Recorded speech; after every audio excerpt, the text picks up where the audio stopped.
Ayon sa Psalm 14 verse 1, babasahin ko, sa magandang balita Biblia, wala namang Diyos, wala namang Diyos, ang sabi ng hangal sa kanyang sarili.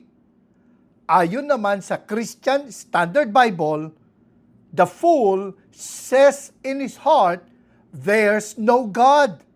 There's no God. Para sa Biblia, hangal ang taong itatanggi ang katotohanan na may Diyos.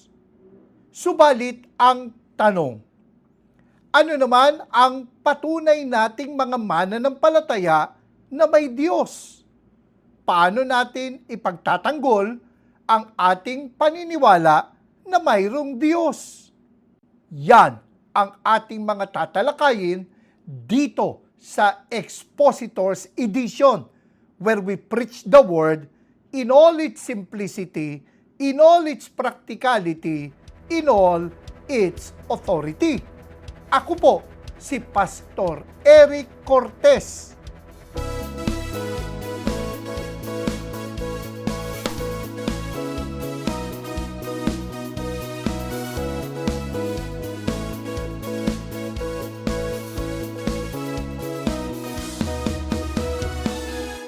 Labing 1 milyong Filipino ang sinasabing hindi naniniwala na may Diyos. 11 milyong Pilipino ang nagpapakilalang sila'y atheists. Ayon po sa Rappler, isang online news website, despite the Philippines' reputation as a Catholic country, however, there are more and more Filipinos coming out of the closet as atheists. The population of the irreligious in the Philippines is around 11 million or 11%. 11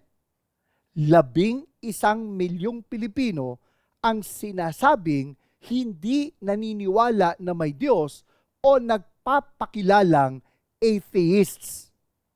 Lumalabas na ito ay bilang lamang ng mga lumantad na atheists o mga taong hindi naniniwala na may Diyos.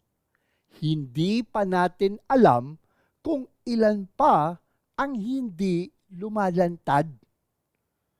Maaring kabilang sa kanila ang ating mga mahal sa buhay, mga kamag-anak, mga kaopisina, mga kaibigan, at maging mga kasama natin sa church.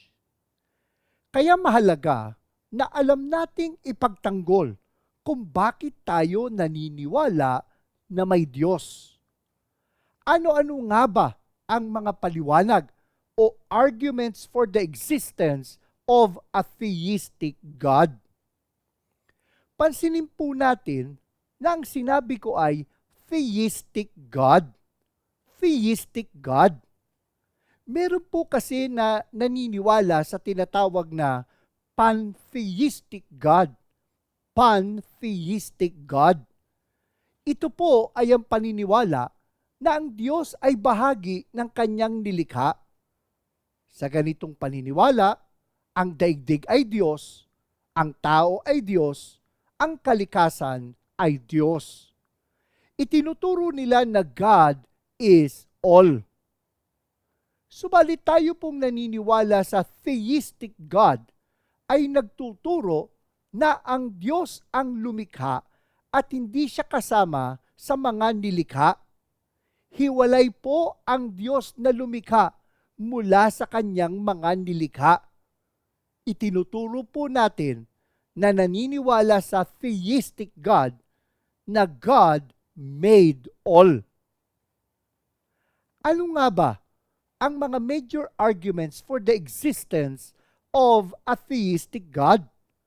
Para madali po nating matandaan, meron po tayong acrostic, God, G-O-D, God. G stands for goodness. Goodness.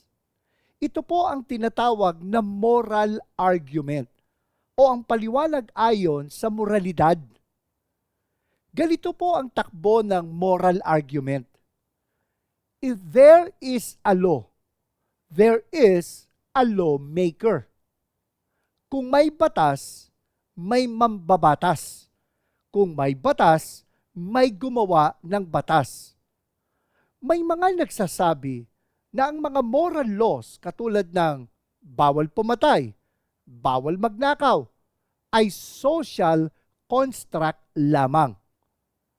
Ang ibig nilang sabihin, napag-usapan at napagkasunduan lamang ng mga tao kung ano ang mga pwede at kung ano ang mga bawal. Hindi na raw kailangan na may Diyos para makabuo ng ganitong mga batas. Subalit kung mapapansin natin, kahit saang dako ng mundo, kahit sibilisado, kahit hindi ang isang grupo, may batas sila, halimbawa, laban sa pagpatay o pagnanakaw. Alangan naman na nagkausap-usap ang lahat ng mga tao sa buong sandaigdigan para mapagkasunduan na bawal pumatay o bawal magnakaw. Tanggap natin na may mga pagkakataon na may mga pagkakaiba ng application o pagpapatupad ng mga batas. Halimbawa, may mga grupo na pinapayagan nila ang gantihan. Pinatay ng kaaway nila ang kanilang kamag-anak, kaya babawi sila sa pamamagitan ng pagpatay sa kamag-anak ng kaaway nila. Hindi natin binibigyang katwiran ang ganitong kaugalian. Ngunit pansinin natin na sa ganung kalakaran, andun pa rin na hindi ka maaaring pumatay. Yun nga lang ang dahilan sapagkat mabibigyan ng dahilan ng iba na gumanti ng pagpatay.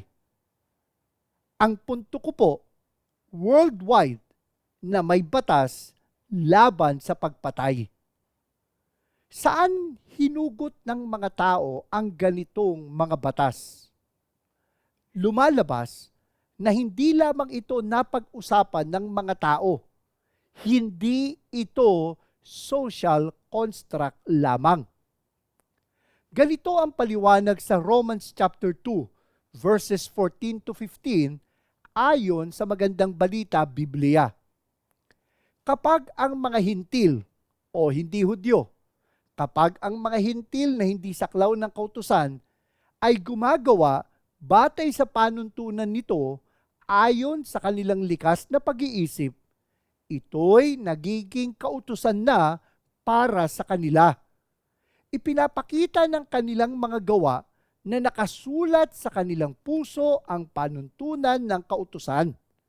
Pinapatunayan din ito ng kanilang budhi, sapagkat kung minsan sila'y sinusumbatan nito at kung minsan naman sila'y ipinagtatanggol nito sa kanilang isipan. Lumalabas po na bago pa ibinigay ng Panginoong Diyos ang kautusan, na katulad ng 10 utos, isinulat na sa puso ng tao ang panuntunan ng kautusan. Kaya kahit na hindi pa abot ng Biblia ang isang tribo o yung tinatawag po natin na unreached people group, meron din silang mga batas na katulad ng nakasaad sa kautusan. Halimbawa nga ay ang pagbabawal sa pagpatay. Sabi nga, ipinapakita ng kanilang mga gawa na nakasulat sa kanilang puso ang panuntunan ng kautusan. Patunay din po dito ang sumbat ng budhi o ng konsensya.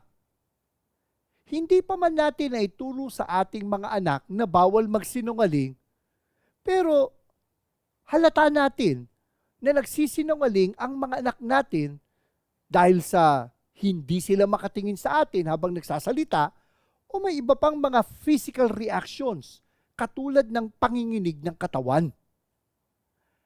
Natuto na lang tayo sa ating pagtanda na supilin ang ganitong mga physical reactions. Sa madaling salita, nasanay na lang po tayo na magsinungaling.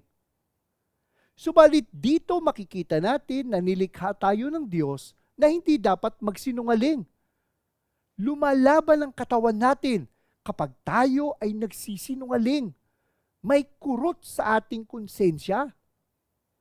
Ito po ay pagpapakita na isinulat ng Diyos sa ating puso ang kanyang mga utos at tayo ay binigyan niya ng konsensya para paalalahanan tayo.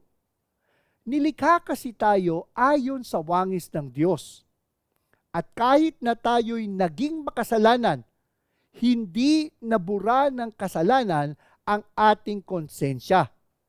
Totoong nabahiran ng kasalanan ng ating konsensya, pero hindi nabura ng kasalanan ng ating konsensya. Kumbaga sa sirang relo, tumatama kahit 2 beses sa isang araw. Kahit papaano, kahit nabahiran, may sundot pa rin ang ating budhi.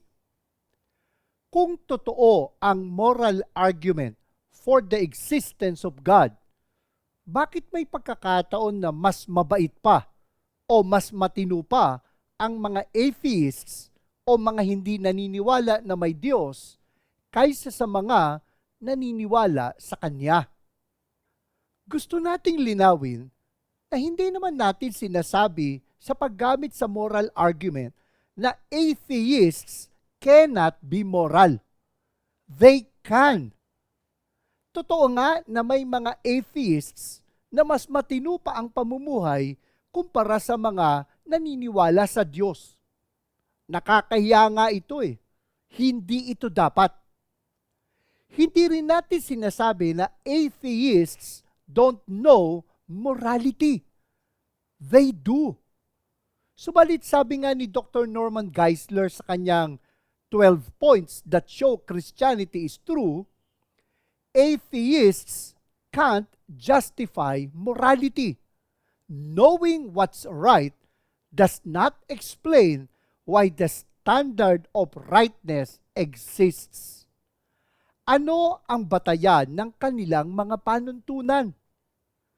Hindi ba sinabi na nga natin na hindi social construct o napagkasundoan lamang ang mga panuntunan ng tao?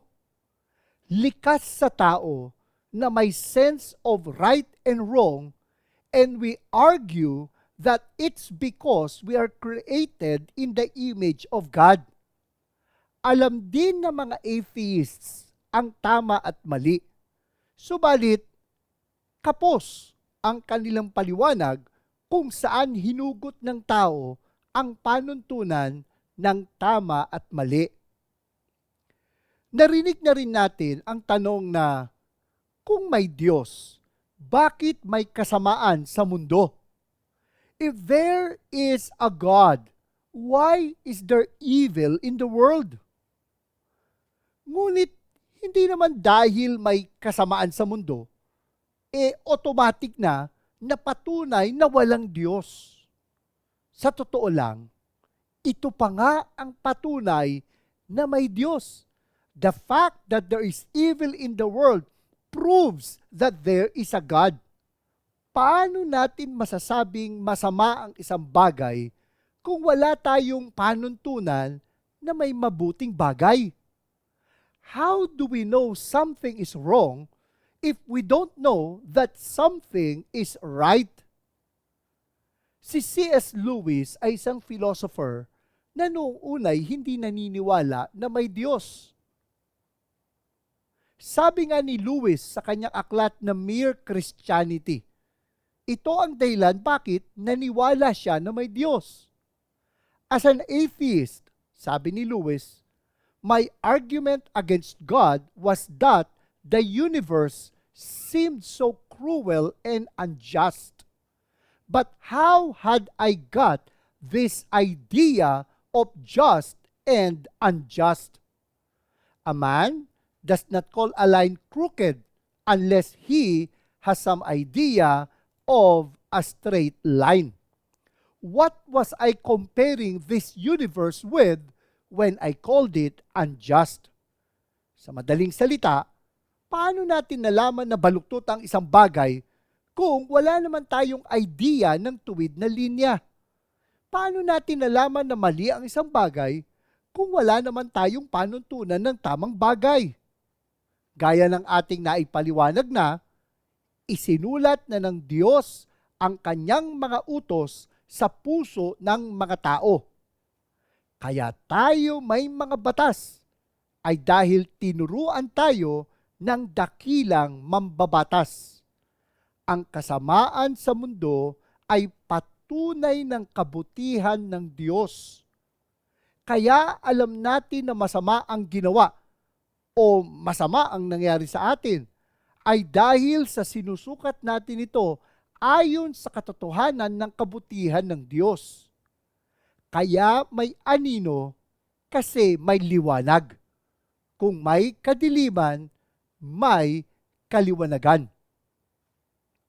Paano po natin nalalaman na may moral law na nakasulat sa puso ng tao? Sabi nga ni Geisler, we know right and wrong best by our reactions, not our actions. We know right and wrong best by our reactions, not our actions. Kahit na po itinatanggi ng mga tao na may moral law, kapag may ginawa sa ating masama, kapag may nangyari sa ating hindi mabuti, nagagalit tayo. Sinasabi pa nga natin, that's unfair. Even if we deny the moral law by our actions, we affirm the moral law by our reactions. Nasubukan na ba ninyo na manakawan o maagawan ng cellphone? Huwag naman sana. Pero kung sakaling naranasan na natin ito, hindi ba sa puso natin nagagalit tayo? Hindi tayo natutuwa, di ba? In our hearts, we know that that was wrong. That it is not fair. Saan natin hinugot ang idea of fairness? Nakuha natin ito sa moral law that God wrote in our hearts.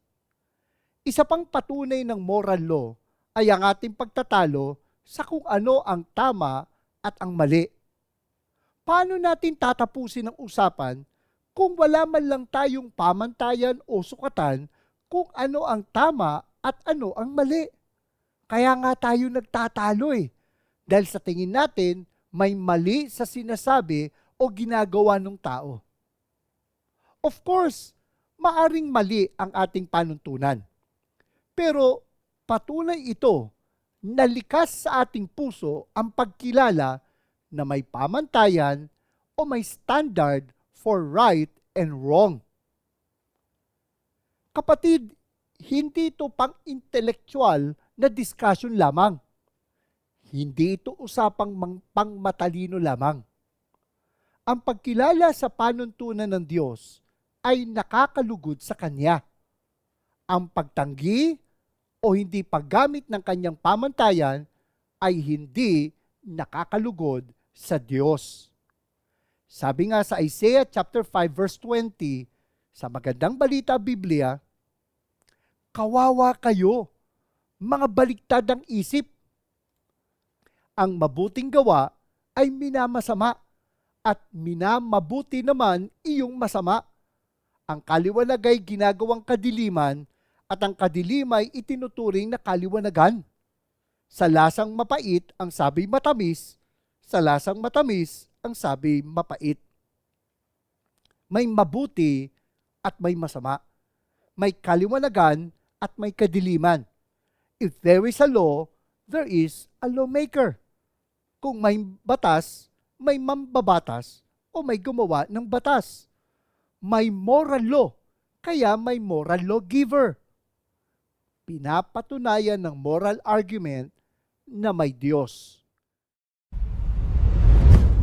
Bago tayo magpatuloy sa ating pagtalakay, maliban pa sa aming YouTube channel, ang Expositors Edition ay napapakinggan din sa FEBC Bicol, sa CARE 104.3 D-Way FM sa Bicol at sa FEBC Zamboanga sa 1116 DXAS your community radio sa Zamboanga, Basilan, Sulu at Tawi-Tawi.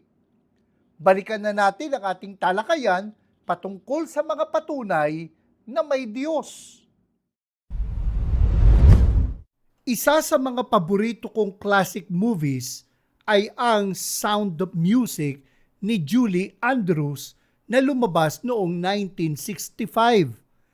Isa sa mga awit doon ay ang Something Good. Ayon sa awit, nothing comes from nothing. Nothing ever could. Nothing comes from nothing. Nothing ever could. Walang nanggagaling sa wala. Walang anumang bagay na maaring manggaling sa wala. Sinimulan natin ang pagtalakay sa major arguments for the existence of the theistic God. Meron tayong acrostic na God. G-O-D. God. G stands for goodness. Ito po ang tinatawag na moral argument o ang paliwanag ayon sa moralidad. Ayon sa moral argument, if there is a law, there is a lawmaker. Kung may batas, may mambabatas o may gumawa ng batas. May likas na panuntunan ng tao ng tama at ng mali. Saan niya ito nakuha kung walang Diyos? O stands for origin. Ito ang tinatawag na cosmological argument. Kinuha po ang salitang cosmological mula sa salitang cosmos. Ang ibig sabihin po nito ay universe. Hindi ba may kasabihan tayo? Kung may itinanim, may aanihin. Ganon ang takbo ng cosmological argument. Every effect must have a cause. The universe as a whole is an effect. Therefore, the universe must have a cause. Bawat epekto ay may sanhi. Ang kalawakan o universe sa kabuuan ay isang epekto. Kaya ang kalawakan ay may sanhi o cause, may pinanggalingan. Kung may itinanim, may aanihin. Ang sanhi o cause ay ang pagtatanim. Ang epekto ay ang pag-ani. May inani kasi may itinanim. Kung may nilikha, may lumikha. If there's a creation, there's a creator. Yan ang cosmological argument for the existence of God. Mabuti pa sa Sound of Music. Alam nila na nothing comes from nothing, nothing ever could. Walang nanggagaling sa wala, walang anumang bagay na maaaring manggaling sa wala. Subalit may mga nagsasabi na basta na lang sumulpot ang kalawakan mula sa kawalan. That the universe just came into being out of nothing. Mayroon namang nagsasabi na eternal o walang hangganan ang kalawakan. That the universe has been here all the time since eternity. That the universe has no beginning, na walang pinagmulan ang kalawakan. Subalit may mga kilalang scientists na nagpapatunay na may pinagmulan ang kalawakan. Hindi eternal ang universe. The universe has a beginning. Ito ang tinatawag sa siyensya na Big Bang. Si Stephen Hawking ay isang English theoretical physicist at cosmologist. Siya ang direktor ng research sa Center for Theoretical Cosmology ng University of Cambridge nang siya ay mamatay. Ayon kay Hawking, almost everyone now believes that the universe and time itself had a beginning at the Big Bang. Kung may Big Bang, kung may naganap na malaking pagsabog nang magsimula ang kalawakan, sino ang nagpasabog? Alangan naman na mula sa kawalan, basta na lang sumulpot o sumambulat ang kalawakan. Kaya nga sinasabi natin ang kalawakan o universe ay epekto at hindi ito ang sanhi o cause. May pinagmulan ang kalawakan. Kaya ito ay isang epekto, bunga o resulta. Ano ang sanhi ng kalawakan? What is the cause of the universe? Ayon sa Genesis chapter 1 verse 1, mula sa Ang Biblia 2001 edition, nang pasimula, nilikha ng Diyos ang langit at ang lupa. Dito natin makikita na may pasimula ang kalawakan at Diyos ang nagpasimula nito. Ang Diyos ang sanhi, ang kalawakan ang epekto. God is the cause. The universe is the effect. Si Robert Jastrow ay isang American astronomer at planetary physicist. Siya ang founder ng Goddard Institute of Space Studies ng Natural Aeronautics and Space Administration sa Amerika. Ayon kay Jastrow, astronomical evidence leads to a biblical view of the origin of the world. The essential element in the astronomical and biblical accounts of Genesis is the same. Ito matindi. Si Jastrow ay isang agnostic, isang taong nagsasabing hindi makakatiyak na malaman kung may Diyos. Subalit inamin niya that the astronomical evidence leads to a biblical view of the origin of the world and that the essential element in the astronomical and biblical accounts of Genesis is the same. Sa madaling salita, hindi talaga magkasalungat ang itinuturo ng science at ng Bible. Itinuturo ng science na may Big Bang. Itinuturo naman ng Biblia kung sino ang may kagagawan ng Big Bang. Ang Diyos ang may kagagawan kaya nagkaroon ng Big Bang. Kung ang kalawakan ay may simula, may nagpasimula. Sa totoo lang, mas kapani-paniwala na may nagpasimula sa kalawakan kaysa sa paniwalaan na basta na lang sumulpot ang kalawakan na walang may kagagawan nito. Paano nagkaroon ng epekto kung walang sanhi? How can there be an effect without a cause? Sabi nga, kung walang usok, walang apoy. Ang kalawakan ang usok. Ito ang epekto. Ang apoy ang sanhi. Ito ang cause. Saan nanggaling ang apoy? Upang magdingas para magkaroon ng apoy, kailangan ng init, ng hangin, at ng gatong. Saan manggagaling ang init, ang hangin, at ang gatong para magkaroon ng pagsabog o ng Big Bang? Every effect must have a cause. The universe as a whole is an effect. Therefore, the universe must have a cause. God is the cause. He is the creator. The universe is His creation. The universe is the effect. Kung tayo ay nilikha ng Diyos, sino naman ang lumikha sa Diyos? Isa yan sa mga na-encounter po natin ng mga tanong patungkol po sa kalikasan ng Diyos. Hindi na natin huhusgahan kung namimiloso po lang ang nagtanong nito. Ipapalagay na lang natin na it's a sincere question. Every effect must have a cause. The universe as a whole is an effect.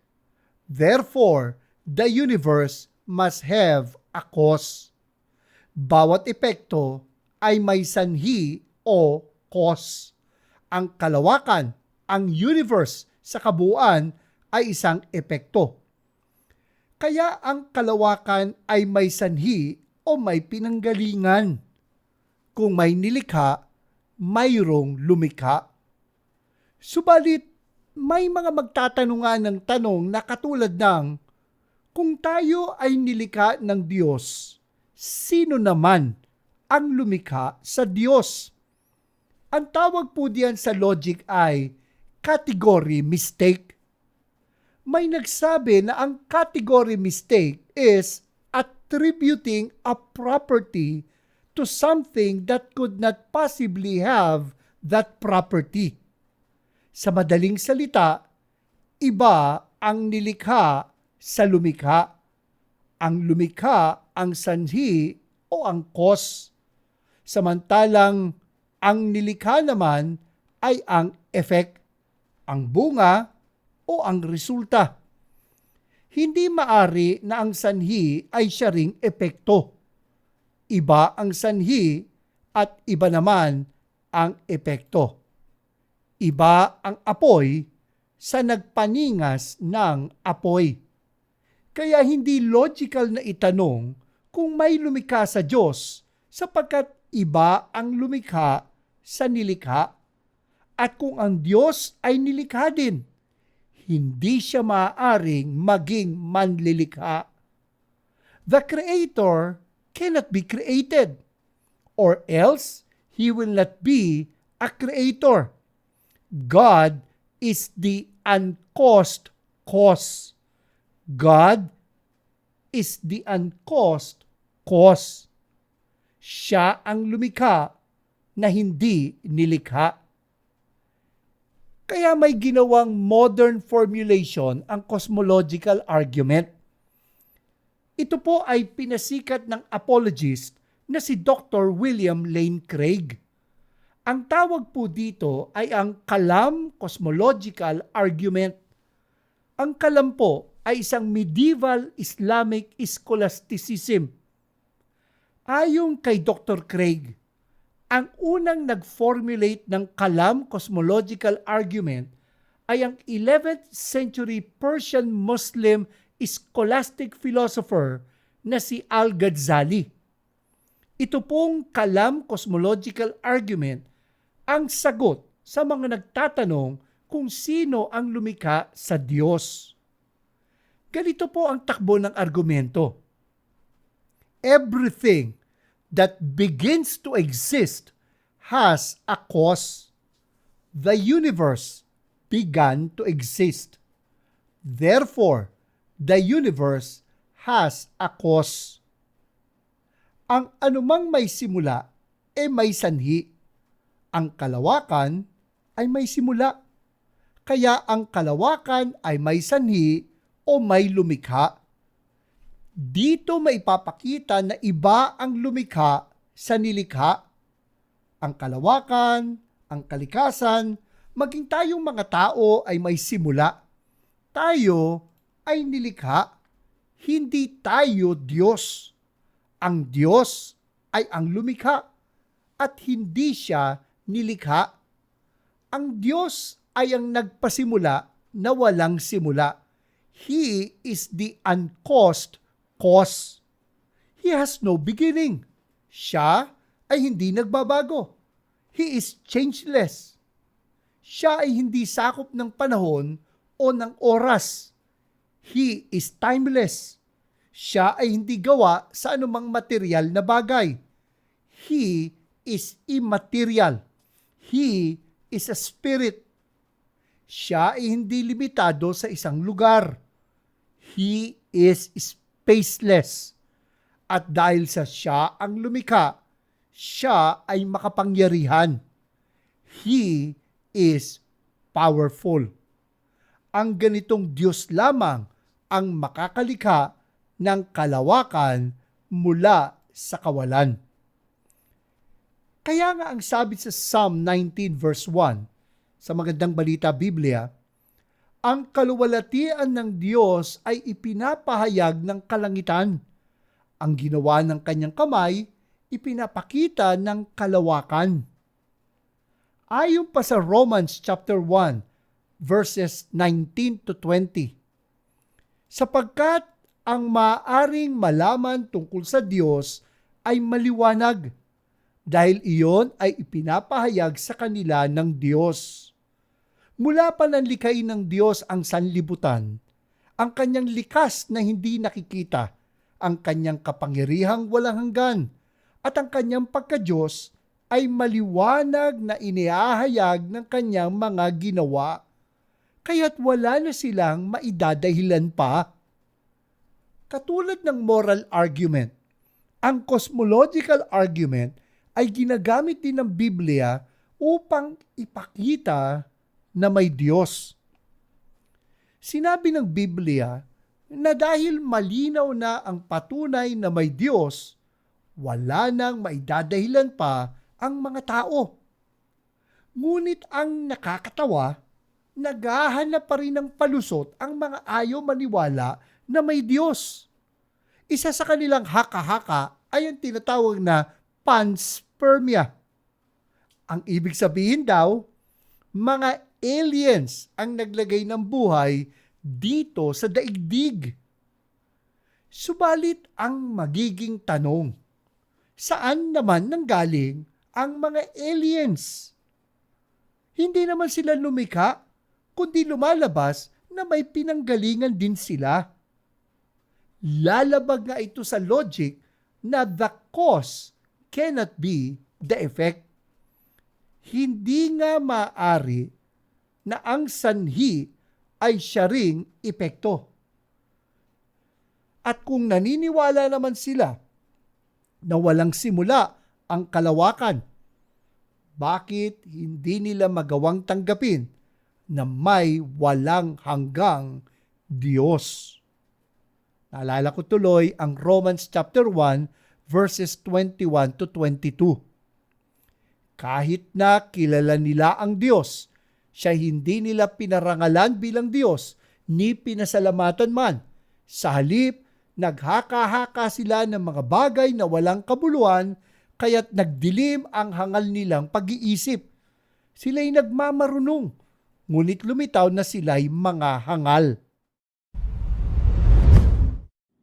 Mayroon po tayong ipapakisuyo bago tayo magpatuloy sa ating pagtalakay.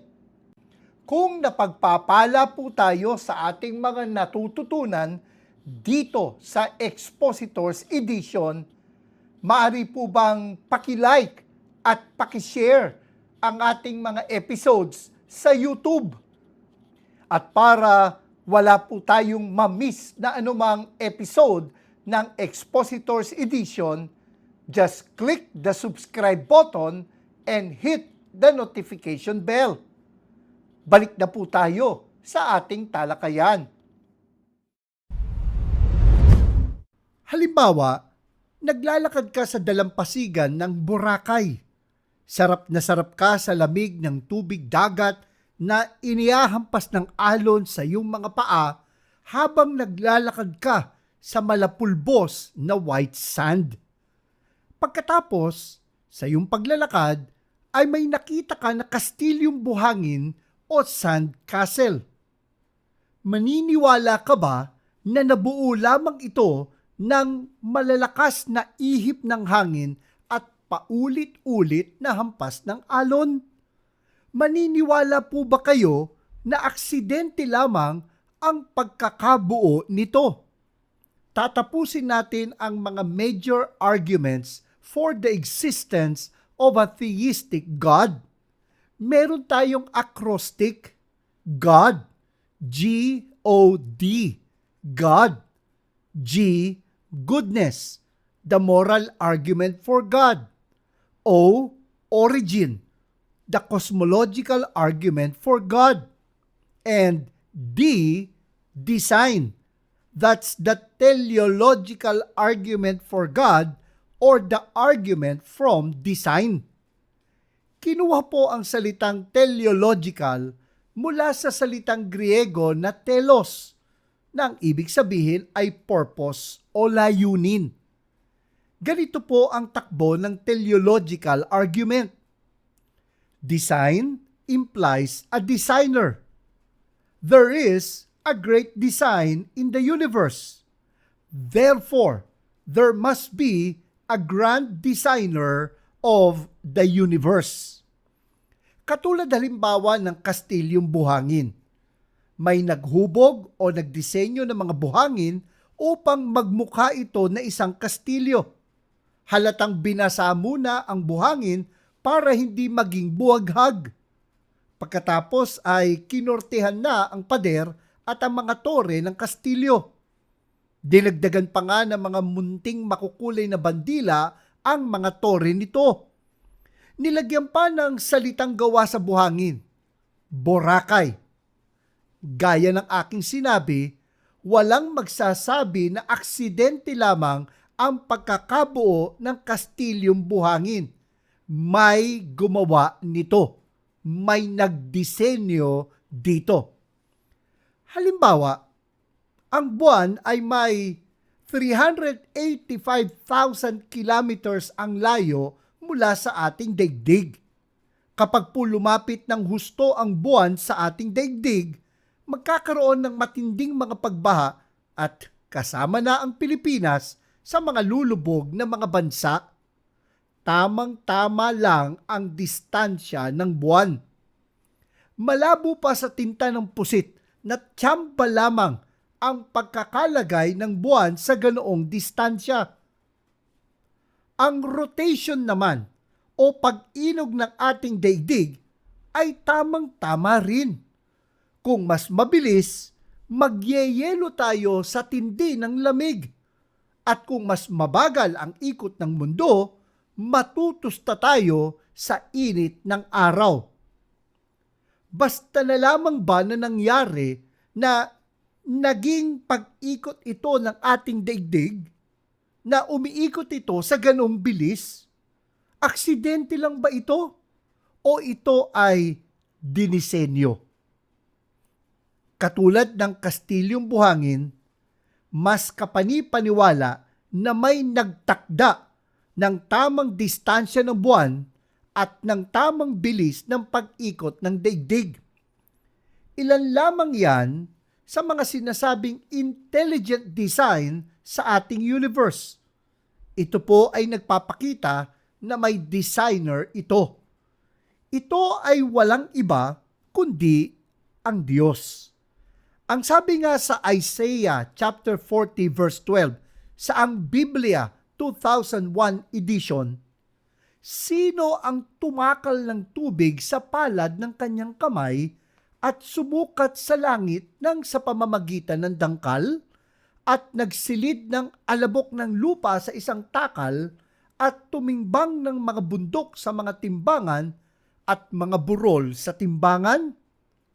Ayon pa sa Psalm 19 verses 1 to 4, nagpapahayag ng kaluwalhatian ng Diyos ang kalangitan at ang mga gawa ng kanyang kamay ay inihahayag ng kalawakan. Sa araw-araw ay nagsasalita at gabi-gabi ay nagpapahayag ng kaalaman. Walang pananalita o mga salita man. Ang kanilang tinig ay hindi narinig, ngunit lumalaganap sa buong lupa ang kanilang tinig, at ang kanilang mga salita ay hanggang sa dulo ng daigdig. Nakalulungkot nga lamang na nagsusumigaw na ang kalawakan na may Diyos, subalit mistulang nagbibingi-bingihan ang mga ayaw maniwala sa Kanya. Ang inyo pong lingkod ay nahilig sa photography. Isa sa mga gustong-gusto kong kunan ng litrato ay mga ibon. Alam po ba ninyo na mayroon tayong Philippine pygmy woodpecker? Ang tawag sa ibon na ito sa Tagalog ay tariktik. tariktik. Kitang-kita ang kamay ng Diyos sa pagdisenyo sa tariktik. Naitanong na po ba ninyo kung bakit hindi nakakalog ang utak ng ibon na ito habang bumubutas sa puno? Alam po ba ninyo na sa ulo ng tariktik ay may buto na bumabalot sa utak ng woodpecker kaya hindi ito nakakalog habang nagdidrill ito sa puno? Kumbaga, mistulang naka-helmet ang utak ng tariktik. Maging ang tuka ng woodpecker ay nakakatulong para hindi sumakit ang ulo ng ibon. Kung titingnan, sa labas ng ulo ay mas mahaba ang itaas na bahagi ng tuka ng tariktik kaysa sa ibabang bahagi. Subalit lumalabas na mas mahaba ang ibabang bahagi talaga ng tuka at ito naman ay nakabaon sa katawan ng ibon. Ayon sa website ng Arizona State University, the lower beak bone ends up taking on the majority of strain. This helps to absorb impact while pecking and puts the strain on the body instead of the brain. Inaabsorb ng ibabang bahagi ng tuka ng tariktik ang mga yanig habang bumubutas ang ibon sa puno. Kaya nababawasan ang epekto sa ulo ng woodpecker at napupunta ito sa kanyang katawan. Kamangha-mangha talaga ang pagkakadisenyo ng kalawakan at ng kalikasan. Hindi ito nagkataon lamang. Hindi po ito aksidente. Ito po ay sinadya na likhain. If there's a design, there's a designer. Kung may disenyo, may nagdisenyo.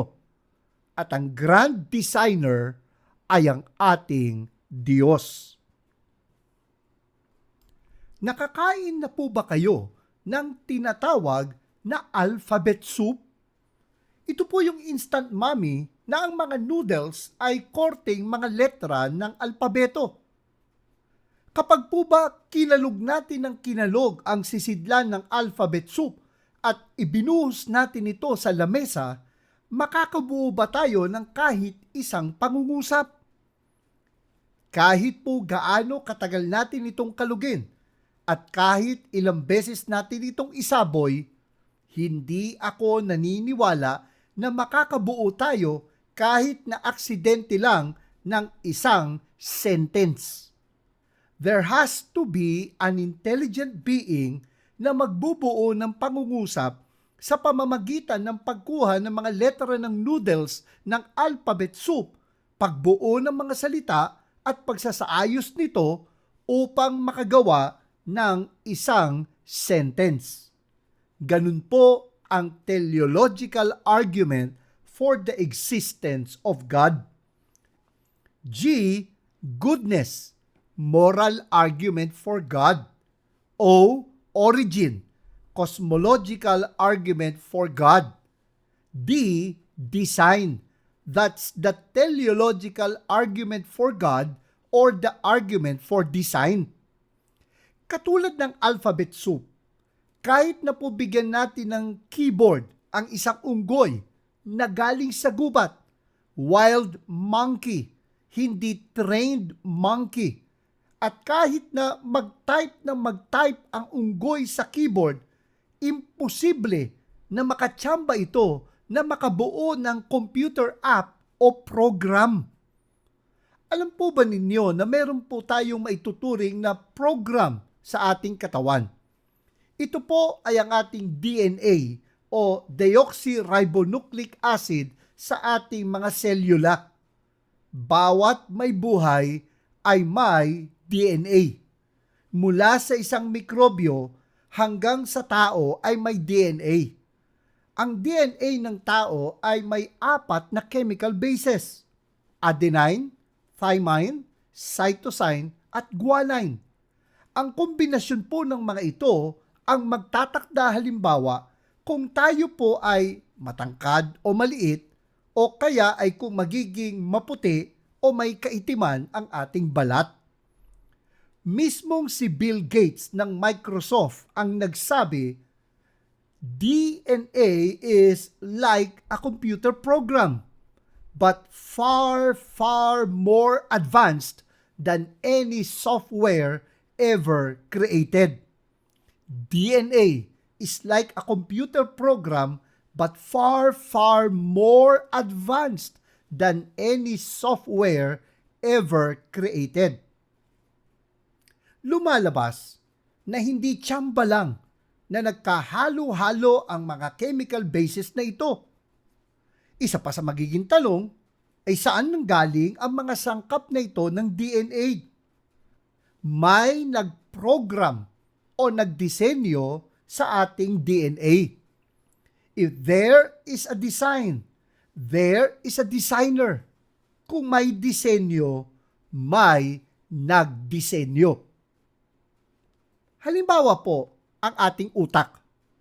Pag-usapan natin ang kayang i-store o maging laman na information ng ating utak. Sa ngayon, maaari tayong makabili ng external hard drive na hanggang 18 terabytes. 18 terabytes. Ang dami na nating may store na files doon. At sigurado ako na mahal pa ang hard drive na ito. Gaano naman kalaki ang storage capacity ng ating utak? May nabasa ako na ang storage capacity ng ating utak ay 1 petabyte. Petabyte, hindi terabyte. Ano ang petabyte? It is the equivalent of over 1,000 1 terabyte hard drives. Ang 1 petabyte ay katumbas ng mahigit sa 1,000 mga external hard drives na ang bawat isa ay 1 terabyte. Matindi talaga ang pagkakadisenyo ng ating utak. Ang isang computer ay tumatakbo sa 100 watts na power. Subalit ang kamangha-mangha, ang utak natin ay nangangailangan lamang ng mga 10 watts na power. Mas mababa pa sa kailangang kuryente ng isang bumbilya. Sabi nga, our brain is 10 times more energy efficient than a computer. Our brain is 10 times more energy efficient than a computer. Sino ang nagdisenyo ng ating utak? Walang iba, kundi ang ating makapangyarihang Diyos. Ganito nga ang ipinahayag ni Haring David sa Psalm 139 verses 13 to 16. Sa salin na magandang balita, Biblia. Ang anumang aking sangkap, ikaw, O Diyos, ang lumikha. Sa tiyan ng aking inay, hinugis mo akong bata. Pinupuri kita, O Diyos, marapat kang katakutan. Ang lahat ng gawain mo ay kahanga-hangang tunay. Sa loob ng aking puso, lahat ito'y nakikintal. Ang buto ko sa katawan nung iyon ay hugisin. Sa loob ng bahay bata, dooy iyong napapansin. Lumalaki ako roong sa'yo'y di nalilihim. Ako'y iyong nakita na, hindi pa man isinilang. Batid mo kung ilang taon ang haba ng aking buhay, pagkat ito'y nakatitik sa aklat mo na talaan. Matagal nang balangkas mong ikaw lamang ang may alam. So, what are the major arguments for the existence of God? Tandaan po natin ang ating acrostic na God. G-O-D. God. G, goodness, the moral argument for God. O, origin, the cosmological argument for God. D, design, the teleological argument for God. Naway tumibay ang ating pananampalataya na may Diyos dahil sa ating naging pagtalakay sa mga patunay na ito. Sabi nga sa Romans chapter 1 verses 19 to 20, sapagkat ang maaring malaman tungkol sa Diyos ay maliwanag dahil iyon ay ipinapahayag sa kanila ng Diyos. Mula pa nang likhain ng Diyos ang sanlibutan, ang kanyang likas na hindi nakikita, ang kanyang kapangyarihang walang hanggan, at ang kanyang pagka-Diyos ay maliwanag na inihahayag ng kanyang mga ginawa. Kaya't wala na silang maidadahilan pa. Maliwanag ang mga patunay na may Diyos at wala na talagang maidadahilan pa laban dito. Marami pong salamat sa inyong pagsubaybay sa isa na namang mayamang pag-aaral dito sa Expositors Edition, where we preach the Word in all its simplicity, in all its practicality, in all its authority. Ako po si Pastor Eric Cortez na nagpapaalala, ang katotohanang nagpapalaya, katotohanang isinasagawa.